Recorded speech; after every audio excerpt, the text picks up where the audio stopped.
And to put it into perspective, New York City has about 3,400 coffee shops. That's less than half of what Shanghai has. Even though Shanghai's market is much bigger in terms of population, it somehow portrays a kind of lifestyle that people are looking after. Now we move to Hong Kong, where the first marketplace came into existence 180 years ago. Since then, it has survived occupations, rebellions, and multiple renovations. Now it's been transformed into a vibrant food, culture, and arts hub. Our reporter Richard Kimber went to visit Hong Kong's Central Market to find out how its historic stories has just begun a new chapter. Hong Kong is famous for being an international business hub, and everywhere you go in the city centre you're surrounded by global investment banks, luxury brands and international brand name stores. But 180 years ago, before all of these office blocks and skyscrapers appeared, there was really only one place to go if you wanted to get some business done.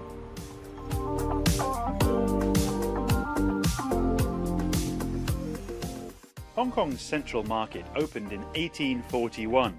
It was a hub for Chinese traders of everything from food to furniture. In the decades that followed, Hong Kong's population expanded rapidly, and so too did the market. By the 1940s, it had more than doubled in size and played host to more than 250 businesses. In the 1990s, the market became the starting point for this, Hong Kong Island's famous escalator system. It's the longest of its kind in the world, and it whisks people up and down the city's busy, steep slopes of its residential and shopping districts. Now, after an extensive renovation process, the market is back to being the centrepiece of central Hong Kong. And apart from a few upgrades to meet modern safety standards, the overall structure has barely changed. I went inside to meet Tony Lam at the market's iconic Grand Staircase. He specialises in preserving old buildings and oversaw the market's transformation. 100 years as a market here, as a place that people can interact with each other. So we try to maintain this kind of heritage. So you see everybody just walking around, enjoying the space, and then they can sit here as a oasis for their lunch, and also have a resting place for interaction. When it comes to choosing what to eat, there's a wide range of traditional options, from egg waffles to milk tea, and some vintage signage to attract the customers.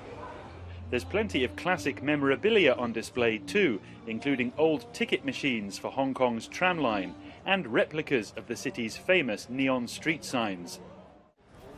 Now, if you really want to step back in time, you just need to step in here and experience what it's like to run your own rice trading stall. You've got everything you need here, from the abacus to the weighing scales. You've even got an old transistor radio just to recreate the experience of what it's like to be a market trader in the oldest market in Hong Kong.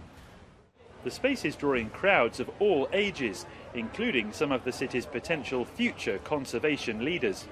Actually, Central Market is my first student project when I studied this program. It has transformed into a very vibrant area, which is very different from the first time when I visited here. So I'm happy that a lot of people are using the place again. It's also becoming a hub for local artists.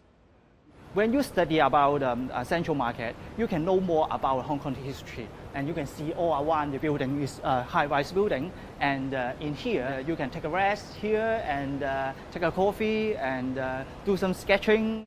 Art workshops are one of hundreds of activities being organised at the market. It's also becoming a staging ground for local live music. We hope to bring in this playground for all concept to Central Market, like creating diversity activities for all walks of life, like including like innovations and technology programs for kids and families, promoting yoga meditations classes for like the office workers nearby, and also some morning classes like Tai Chi programs for the elderly. The market's management is hoping that its new lease of life will not only revamp Hong Kong's city centre, but inspire a host of ways to modernise other parts of the city without losing their rich traditional flavour. Richard Kimber for CGTN in Hong Kong.